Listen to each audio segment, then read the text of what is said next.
수요 기도에 참석한 모든 예배자들 위해 하나님의 크신 은혜와 사랑이 또한 예수 그리스도의 평강이 함께 하시기를 주님의 이름으로 축복합니다. 성의 수요를 시작으로 사순절기를 보내고 있습니다. 잘 보내고 계신가요? 아닌 것 같습니다.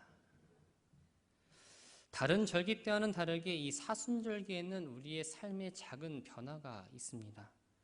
금식을 하면서 하나님께 시선을 집중하고 꼭 음식을 금식하지 않아도 다른 형태의 금식을 실천하기도 합니다. 평소에 새벽을 깨워서 기도의 자리로 나오지 못했다면 이 사순절 기간 동안 혹은 특별 새벽 기도회나 이 부흥성의 기간에는 기도의 자리에 나와서 함께 기도합니다. 신앙생활 하면서 익숙하게 접했던 죄나 회개, 십자가, 고난, 절제, 이 은혜와 같은 단어들을 더 많이 접하게 되고 이 단어들을 들을 때마다 그 단어를 생각하면서 묵상합니다. 삶의 작은 변화이지만 이러한 행위와 또한 이러한 단어들을 통해서 우리는 예수 그리스도를 생각하고 기억합니다. 여러분들에게 질문 하나 드리겠습니다. 예수님이 누구십니까? 이렇게 여쭈어보면 대부분의 대답은 이 안에서 벗어나지 않을 것 같습니다. 우리의 죄를 용서하시고 구원하시기 위해 십자가에 못 박혀 죽으신 분이십니다. 그렇죠? 여기서 답을 벗어나는 일은 거의 없을 거예요.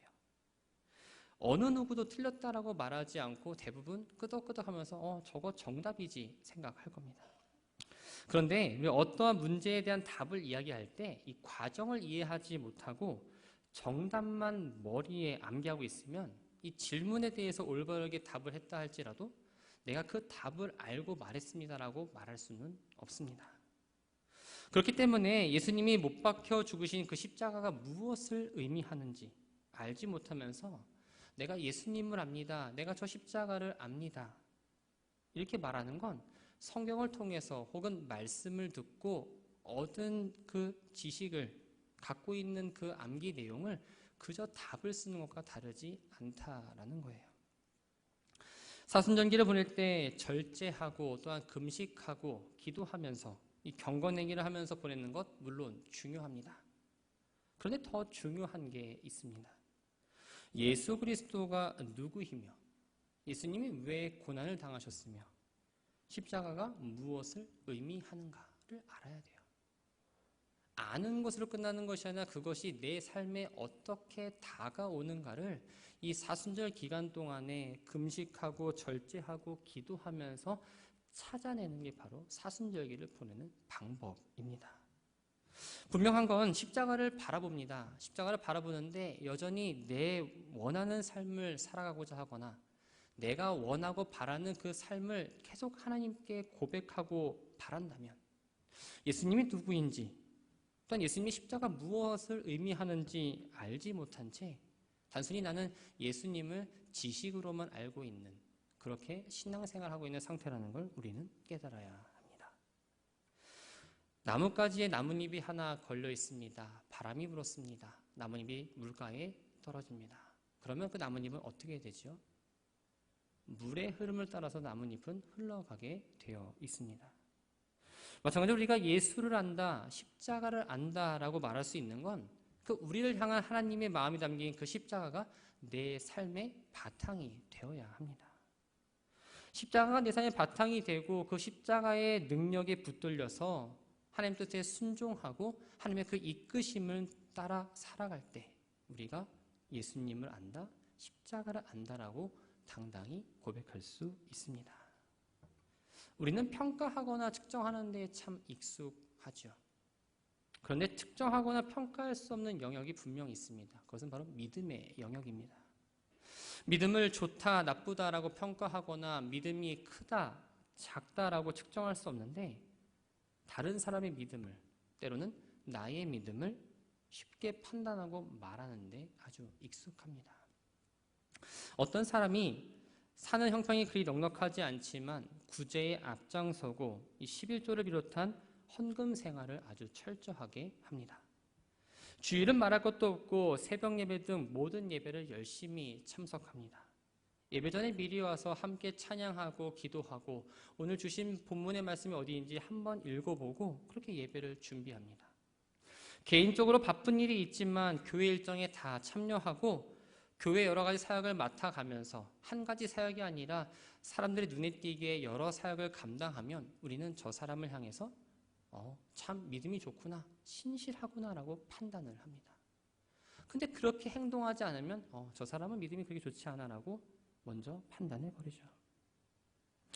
에베소서 2장을 보면 이렇게 말씀이 기록되어 있습니다. 너희는 그 은혜에 의하여 믿음으로 말미암아 구원을 받았으니 이는 너희에게서 난 것이 아니요 하나님의 선물이라. 믿음에 대한 정의가 분명히 나옵니다. 믿음은 바로 하나님의 선물입니다. 그래서 믿음이 있다 혹은 믿음이 없다를 겉으로 드러나는 그 종교적인 행위로 판단할 수 없다라는 거예요. 그리고 본인 스스로도 내가 다른 사람보다 뭔가 열심히 하지 않기 때문에 할 줄 아는 게 없기 때문에 때로는 말씀을 내가 잘 모르기 때문에 섣불리 나는 믿음이 부족합니다. 나는 믿음이 없습니다라고 결론을 내려서도 안 됩니다. 왜냐하면 이 믿음은 다른 사람들에게 뭔가 보여줘야 하는 어떤 능력이 아니라 다른 것에 마음을 빼앗기지 않고 길이요, 진리요, 생명 되시는 그 예수님만 바라보고 예수님을 따라가도록 하게 하는 힘이 바로 믿음이기 때문입니다.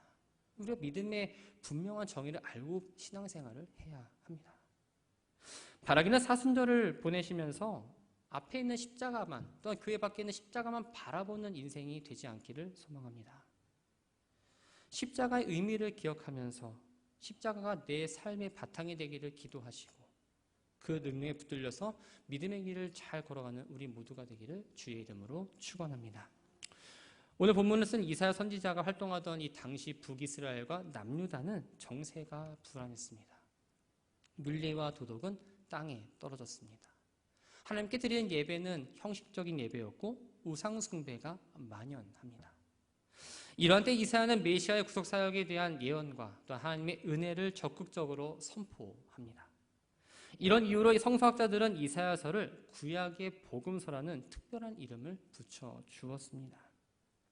이사야서는 66장으로 되어 있는데요. 그 가운데에 제일 유명한 장을 뽑는다면 바로 이사야 53장입니다.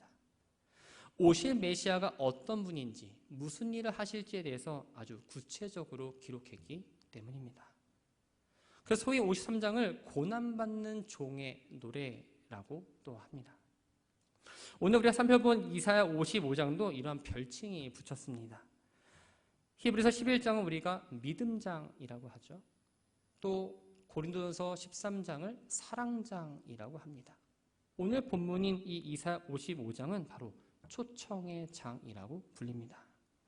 1절을 보면 하나님께서 초청하신 대상이 누구인지를 알려줍니다. 너희 목마른 자들이죠. 하나님은 누구 하나 배제하지 않고 영적의 갈등을 느끼는 사람, 구원을 얻기 위해서 원하는 모든 사람을 향해서 지금 구원의 초청장을 보내셨습니다. 그 초청장의 내용은 다음과 같습니다. 돈 없는 자도 오라. 너희는 와서 사 먹되 돈 없이 값 없이 와서 포도주와 젖을 사라. 우리가 사는 세상은 이 돈이 없으면 할 수 없는 것들이 너무나 많습니다. 특히 요즘처럼 하고 싶은 걸 하고 사고 싶은 걸 사고 먹고 싶은 걸 먹으려면 반드시 돈이 있어야 합니다. 돈이 많을수록 내가 원하는 걸 쉽게 얻고 먹고 누릴 수 있습니다. 그래서 사람들은 돈을 신과 같이 여기고 섬기기도 합니다. 삶의 목적과 우선순위가 돈이 되다 보니 해서는 안 될 일도 빈번하게 발생합니다. 뉴스를 보면 모든 사건들이 나오죠. 사건의 대부분은 어떻게 보면 이 돈과 관련되어 있다고 말할 수 있습니다. 뿐만 아니라 돈으로 가치가 있는지 없는지를 판단하는 경향이 있습니다. 어떤 물건의 가격이 비싸면 가치가 있다라고 생각을 합니다. 우리가 흔히 아는 명품을 누군가가 갖고 다니면 저것은 좋은 것이라는 인식이 이미 자리 잡고 있죠. 반대로 값이 저렴하거나 혹은 값없이 얻을 수 있는 건 가치가 없다라고 판단하고 생각을 합니다. 그래서 선물을 줄 때도 많은 고민을 하죠. 이 사람이 이 선물을 받으면 기분이 좋을까? 이 사람이 이 선물의 값어치를 잘 받아들일까 고민하면서 선물을 고르기도 합니다. 이러한 기준으로 따진다면 구원은 참 가치가 없어 보입니다. 그런데 정말 구원이라는 게 가치가 없는 걸까요? 구원은 인간이 얻고자 하는 것들 가운데에 가장 귀한 것으로 그 누구도 구원을 가치 없다라고 말하지 않습니다. 마태복음 13장 기록된 이 천국 비유를 보면 밭에서 보화를 발견한 한 사람이 집으로 돌아가서 자기의 전 재산을 팔아 그 밭을 삽니다. 밭에 묻혀있는 보화는 그만한 가치가 있고도 남았기 때문입니다.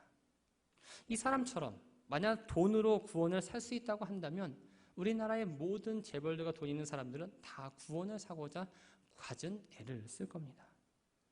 그래서 하나님은 보면서 뭐라고 말씀하시죠? 구원을 값없이 사라고 말씀하십니다. 이렇게 말씀하시는 건 구원이 사람에게 반드시 필요하지만 어떤 사람이 가지고 있는 어떤 힘이나 능력으로 값을 제대로 지불할 수 없고 사람을 소중히 생각하시고 사람을 사랑하시는 그 하나님께서 대신 그 값을 지불하셨기 때문입니다. 그 대가가 무엇일까요? 우리가 너무나 잘 아는 대가이죠. 하나님께서 독생자인 예수 그리스도를 이 땅에 보내셨습니다. 천국 복음을 전파하게 하셨고 무수한 고난과 괴로움을 겪었으며 결국 십자가의 죽임을 당하게 하셨죠. 내가 값을 지불하지 않고 구원을 얻었지만 하나님이 우리에게 구원을 주시기 위해서 그 과정과 그 결과만 보면 비교할 수 없는 은혜와 큰 대가로 얻은 거라는 걸 우리는 기억해야 합니다. 하나님은 와서 사라고 말씀하세요. 구원을 얻으려면 그냥 주어진 걸 받는 게 아니라 내가 직접 물에 가서 구원을 얻어야 합니다. 그리고 직접 사야 합니다. 무엇으로 살 수 있을까요?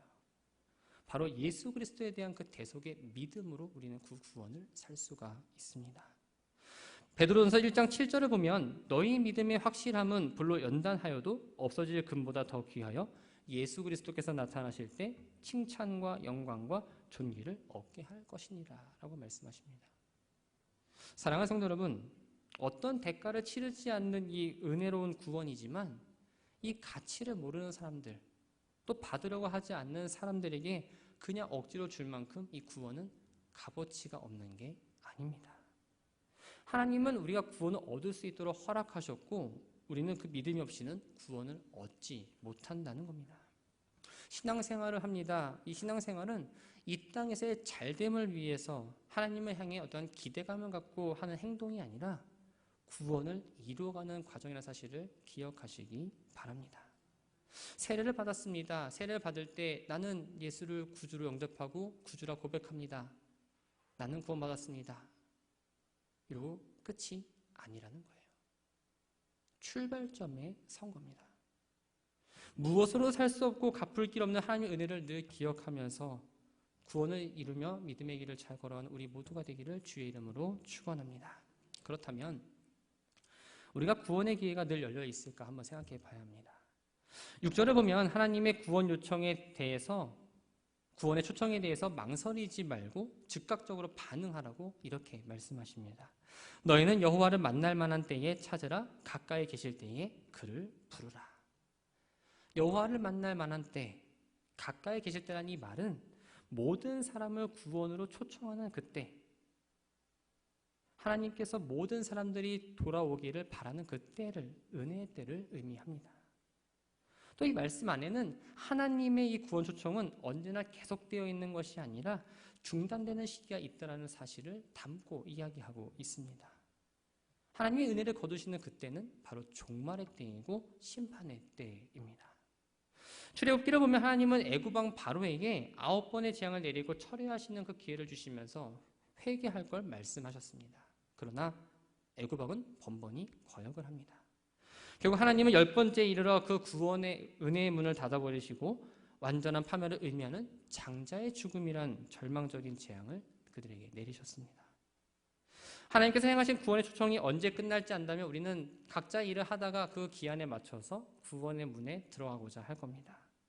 그러나 안타깝게도 구원의 초청이 언제 종료되는지는 그 누구도 알 수가 없습니다. 분명 하나님께서 구원의 문은 활짝 열어놓으셨지만 그 초청하시는 기간은 정해져 있다라는 겁니다. 은혜의 때가 되면 열리지만 은혜의 때가 지나게 되면 구원의 문은 닫히게 됩니다. 그 이후에는 들어가고 싶어도 그 문은 굳게 잠겨서 우리는 들어갈 수가 없게 되죠. 흔히 사람에게는 일생의 결정적인 기회가 3번 온다는 말이 있습니다. 그 기회를 어떻게 활용하느냐에 따라서 그 사람의 인생이 달라진다고 말합니다. 그런데 구원의 기회는 3번이 아니라 단 1번밖에 오지 않을 수도 있습니다. 그렇기 때문에 이 구원의 기회가 주어졌을 때 그 기회를 절대 놓쳐서는 안 된다는 겁니다. 언제일까요? 내일일까요? 모레일까요? 돌아온 주일일까요? 아닙니다. 지금 바로 이 시간이 하나님의 구원의 문이 열렸다는 사실을 기억하면서 우리가 나아가야 합니다. 바울은 고린도후서 6장 2절 통해서 말씀하고 있습니다. 보라 지금은 은혜 받을 만한 때요 보라 지금은 구원의 날이로다. 지금이 바로 구원의 기회이며 우리가 해야 될 건 여호와를 찾고 부르는 겁니다. 우리가 찾으라 혹은 부르라 라고 말하면 대부분의 사람들은 하나님, 주여 이러면서 열심히 기도하는 걸 생각합니다. 그런데 열심히 기도한다고 해서 찾고 부르는 건 아닙니다. 찾는다라는 말은 원래 발로 밟으면서 찾아가는 걸 의미합니다. 하나님의 뜻을 구하고 자신을 겸손하게 해서 하나님의 은혜를 사모하는 걸 바로 찾는다라고 이야기합니다. 부른다라는 건 몸으로만 알고 또 마음으로만 아는 것이 아니라 전적으로, 전인격적으로 구원자이신 예수 그리스도를 받아들이고 하나님을 전적으로 의지하는 걸 바로 부른다라고 의미합니다. 선지자는 여호와를 찾고 부르는 말씀에 이어서 이렇게 또 말씀하십니다. 7절 말씀을 보면 악인은 그의 길을 불의한 자는 그의 생각을 버리고 여호와께로 돌아오라. 그리하면 그가 긍휼히 여기시리라. 우리 하나님께로 돌아오라. 그가 너그럽게 용서하시리라. 하나님께로 돌아가고 나아갈 수 있는 사람은 바로 악인의 길과 불의한 생각을 버린 사람입니다. 여기서 악인의 길 또한 불의한 자의 생각은 바로 인간의 길과 인간의 생각을 의미합니다. 다시 말하면 자기 길과 자기의 생각을 버린 사람, 하나님의 길로 가고 하나님만을 생각하며 살아가는 사람만이 바로 여호와께로 돌아가고 여호와께로 나아가는 사람이라고 분명하게 이야기하고 있습니다. 그저 단순히 하나님께 나오기 위해서 예배를 드리는 것이 아니라 하나님께 나온 사람으로 하나님을 찾고 하나님을 부르는 사람의 모습으로 우리는 예배를 드리고 하나님을 이 예배 가운데에서 만나야 합니다. 예배를 열심히 드립니다. 수예배 빠지지 않고 새벽예배 빠지지 않고 주일 예배도 절대 빠지지 않습니다. 많은 예배를 드리지만 여전히 내 길과 내 생각을 버리지 못하면 예수님이 가신 그 길을 따라가지 않는다면 예수님께 나온 자가 아니라는 거예요. 아무리 큰 소리로 주여 주여 외워 기도한다 할지라도 하나님을 찾고 부르는 게 아니라는 겁니다. 그러나 내 길을 또 내 생각을 버리고 주님이 가신 길을 함께 걸어가며 주님이 사셨던 그 방식으로 살아가고 있다면 하나님을 찾고 하나님을 부르고 하나님께 나온 사람이라고 말할 수 있습니다. 사랑하는 성도 여러분, 여러분들은 어떤 사람에 속해 있다고 생각하십니까? 불의하다는 건 하나님을 섬기지 않고 하나님이 싫어하는 악한 삶을 사는 걸 말합니다. 우리 성도들의 삶의 기준은 바로 하나님입니다. 하나님을 떠난 사람은 당연히 불의한 자의 모습으로 살아갈 수밖에 없습니다. 우리 모두는 하나님 보시기에 한 사람도 예외 없이 불의한 생각 또한 불의한 모습으로 살았던 사람들입니다. 하나님은 그러나 우리를 그냥 내치지 않으셨습니다. 하나님께로 돌아갈 수 있는 기회를 주셨다는 거죠. 그 시간이 바로 지금입니다. 이 회개라는 단어의 그 한자를 보면 뉘우칠 회와 고칠 개가 합쳐진 말이 회개입니다. 회개는 단순히 죄를 고백하는 게 아닙니다. 진정한 회개란 죄에 대한 고백뿐 아니라 우리의 잘못된 행실을 버리고 또한 그 행실을 시작하게 만드는 생각도 버리고 하나님께 돌아와서 하나님만을 섬기고 하나님의 그 긍휼과 용서하심을 날마다 고백하며 찬양하고 섬기는 그 자리까지 나아가는 게 바로 회개입니다. 바라기는 죄의 고백에만 머무르는 회개를 이제는 멈추셨으면 합니다. 삶의 변화가 뒤따르는 진정한 회개를 우리 모두가 누리는 삶이 되기를 소망합니다. 진정한 회개를 통해서 하나님이 베푸시는 그 은혜의 자리로 나아가고 구원의 자리로 나아가서 주시는 복을 받으며 나아가는 우리 모두가 되기를 주의 이름으로 축원합니다. 이사야 선지자는 하나님께 아무런 조건 없이 죄인이 돌이키기만 하면 하나님께서 용서하실 거라고 말씀하십니다. 그 이유가 무엇일까요? 8절과 9절과 10절 말씀의 첫 부분을 보면 모두 이는이라는 단어로 시작합니다. 이 말은 히브리어 키라는 단어인데 원래의 뜻은 왜냐하면이라는 의미를 갖고 있습니다. 8절을 보면 이는 내 생각이 너희의 생각과 다르며 내 길은 너희의 길과 다름이니라 라고 말씀하십니다. 내 생각과 내 길, 즉 하나님의 생각과 하나님의 길은 7절에서 언급하고 있는 악인의 길과 불의한 자의 생각과는 아주 대조를 이루고 있습니다. 그런데 하나님은 지금 단순하게 하나님의 길과 생각 또한 악인의 길과 생각을 비교하려는 게 아닙니다. 하나님의 일하심이나 행하심이 인간의 생각과 그 길과는 근본적으로 차이가 있다는 것을 말씀해 주고 있는 거예요. 그 차이를 한 번 더 이렇게 말씀하고 있습니다. 9절을 보면 이는 하늘이 땅보다 높음같이 내 길은 너희의 길보다 높으며 내 생각은 너희의 생각보다 높으리라. 한번 생각해 볼까요? 하늘과 땅의 간격을 줄이실 수 있는 분 계시나요? 그 간격을 결코 우리는 줄일 수가 없습니다. 마찬가지로 인간과 하나님은 원천적으로 다르고 인간의 생각으로는 하나님의 생각을 도저히 이해할 수 없다라는 겁니다.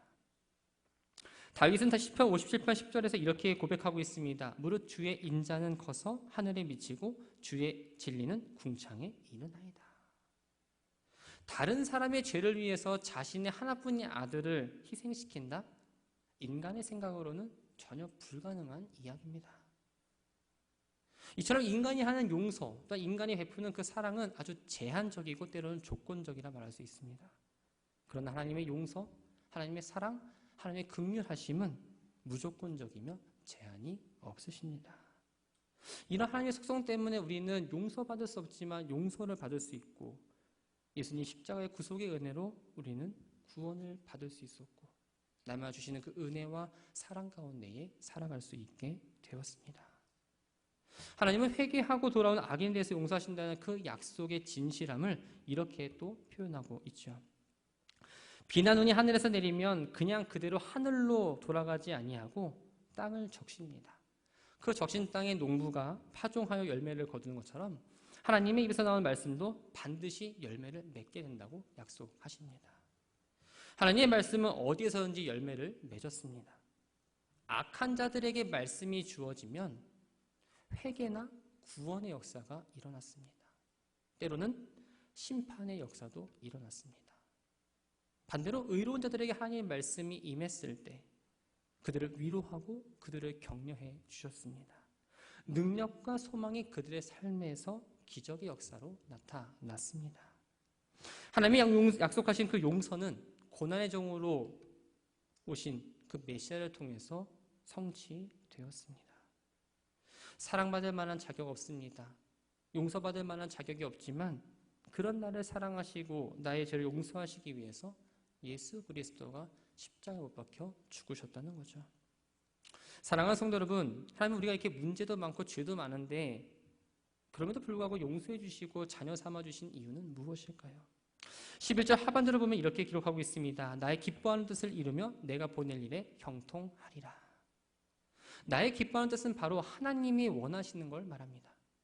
하나님이 원하시는 건 무엇일까요? 선하고 의롭고 진실하며 생명을 구원하는 일과 연관되어 있습니다. 나를 용서해 주시고 나를 자녀 삼아 주신 하나님께로 우리는 돌아가야 합니다.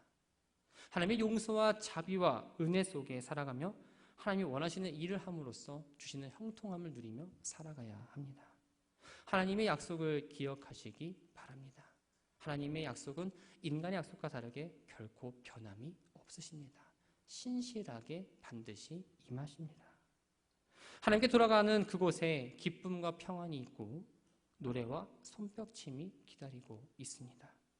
내 삶에 가시나무와 찔레 같았던 것들이 하나하나 없어지게 되고 잣나무 화석류가 무성하게 자라는 것처럼 우리의 삶이 아름답게 변화가 하나하나 일어날 겁니다. 회개는 하나님을 향해 나아가도록 이끄는 복된 통로입니다. 회개는 하나님의 축복을 누리게 하는 통로입니다. 사랑하는 성도 여러분, 사순절은 본래의 자리로 돌아가는 시기입니다. 내 삶을 한번 돌아보시기 바랍니다. 내가 하나님의 자리를 차지하고 있지는 않았는가? 하나님의 생각이 아닌 내 생각대로 모든 것들을 이끌고 오지는 않았는가? 하나님이 하실 일을 방해하고 의심하면서 불의한 생각을 가지고 혹시 내가 악한 길을 걷고 있지는 않은가?